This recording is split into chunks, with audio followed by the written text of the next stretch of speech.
Hello friends, welcome to மாங்கனி சமையல். இன்னைக்கு நம்ம மாங்கனி சமையல்ல தயிர் சாதத்துக்கு ரொம்பவே பொருத்தமான நார்த்தங்காய் ஊறுகாய் எப்படி பண்றதுன்னு பார்க்கலாம். நார்த்தங்காய் ஊறுகாய் பண்றதுக்கு நான் பெரிய சைஸ்ல 4 நார்த்தம்பழம் எடுத்து அதை நல்லா கழுவிட்டு ஒரு காட்டன் கிளாத் வச்சு ஈரப்பதம் இல்லாம தொடச்சி எடுத்து வச்சிருக்கேங்க. இதை இப்ப சின்ன சின்ன பீசஸா கட் பண்ணி எடுத்துக்கலாம். நம்ம இந்த ஊறுகாய் பண்றதுக்கு நார்த்தங்காய் இல்லைன்னா பழம் எது வேணாலும் யூஸ் பண்ணிக்கலாம். டேஸ்ட் ரொம்பவே நல்லா இருக்கும். பாருங்க, இது மாதிரி காயை 2ஆ கட் பண்ணினீங்கன்னா சென்டர்ல விதை இருக்கும். அந்த விதையெல்லாம் எடுத்துடுங்க. நம்ம சின்ன சின்ன பீசஸா கட் பண்ற போது அந்த விதையெல்லாம் அதே வந்துடும். விதை இல்லாம இருந்துச்சுன்னா ஊறுகாய் கசப்பா இருக்காது, டேஸ்ட் நல்லா இருக்கும். நார்த்தங்காவை நல்லா கழுவிட்டு ஒரு காட்டன் கிளாத் வச்சு தொடச்சிட்டிங்கன்னா ஈரப்பதம் எதுவும் இருக்காதுங்க. நமக்கு ஊறுகாவும் ரொம்ப நாள் வரைக்கும் நல்லா இருக்கும். உங்களுக்கு எந்த சைஸ்ல பீசஸ் வேணுமோ அதுக்கு தகுந்த மாதிரி நீங்க கட் பண்ணிக்கோங்க.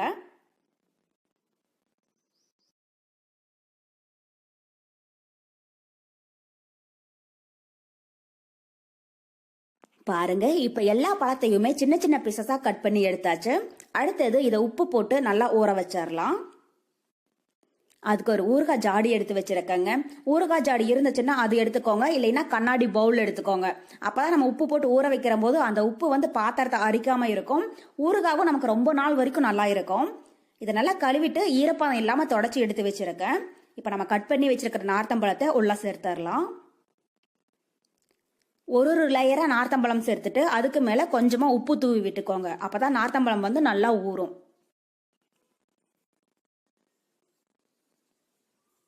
இப்ப ஒரு லேயர் சேர்த்ததுக்கு அப்புறமா இதுக்கு மேல ஒரு 3 டேபிள் ஸ்பூன் அளவுக்கு கல்லுப்பு சேர்த்துடலாம்.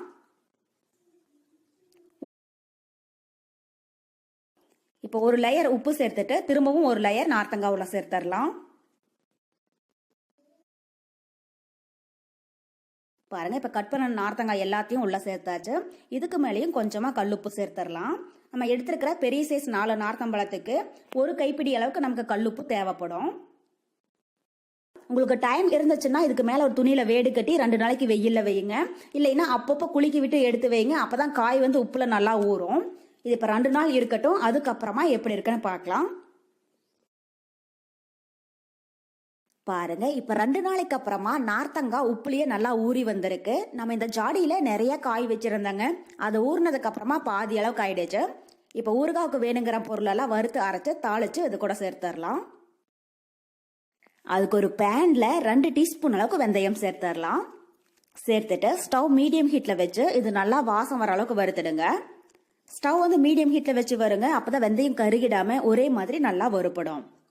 இப்ப வெந்தயம் நல்லா வறுப்பட்டதுக்கு அப்புறமா இது கூட 2 டீஸ்பூன் சீரகம் சேர்த்துட்டு இதையும் நல்லா வறுத்தரலாம்.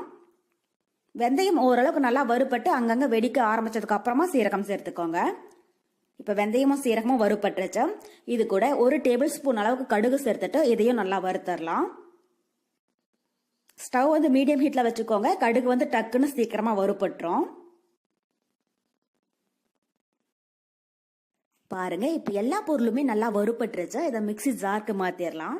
மிக்சி ஜாரை கொஞ்சம் கூட ஈரப்பதம் இல்லாம நல்லா தொடச்சிட்டு ஒரு 5 நிமிஷம் வெயில்ல காய வச்சு வச்சிருக்கேங்க. இதுல நம்ம வறுத்து வச்சிருக்கிற பொருட்களை உள்ள சேர்த்தரலாம். இப்ப அதே பேன்ல 15 காஞ்ச மிளகாய் எடுத்து வச்சிருக்கேன். அதையும் உள்ள சேர்த்துட்டு லைட்டா ஒரு டைம் வறுத்தரலாம். இந்த காஞ்ச மிளகாய் நல்லா காரமா இருக்கும் அப்படிங்கறதுனால நான் 15 மட்டும் எடுத்திருக்கேங்க. காரம் குறைவான மிளகாயா இருந்துச்சுன்னா 20 அளவுக்கு சேர்த்துக்கோங்க.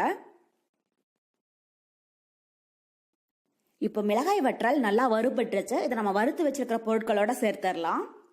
சூடா இருக்கிற போது இதை பவுடர் பண்ணி எடுத்துடாதீங்க. இந்த எல்லா பொருளுமே நல்லா ஆறுனதுக்கு அப்புறமா பவுடர் பண்ணி எடுத்துக்கலாம். ஒரு 5 நிமிஷம் இருக்கட்டும்.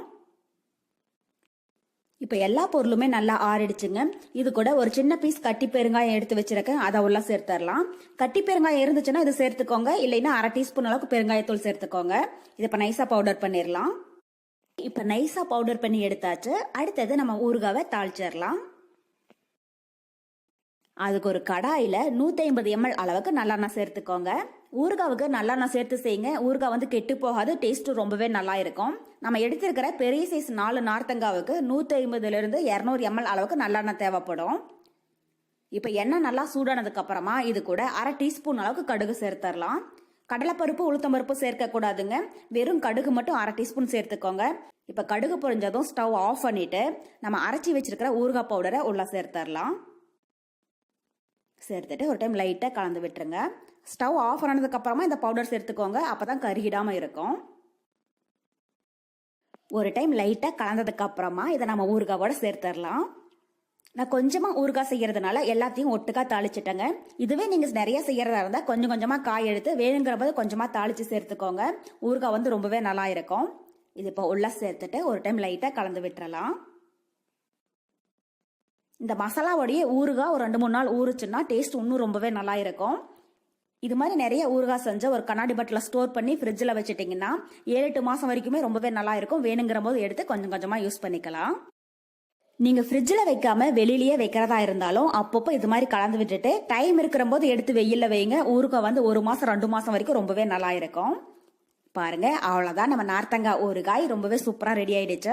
கண்டிப்பாக நீங்களும் இதே மெத்தடில் செஞ்சு பார்த்துட்டு எப்படி இருக்குன்னு கமெண்ட் பாக்ஸில் சொல்லுங்க. என்னுடைய இந்த ரெசிபி வீடியோ உங்களுக்கு பிடிச்சிருந்தா மாங்கனி சமையலுக்கு சப்ஸ்கிரைப் பண்ணுங்க. நன்றி.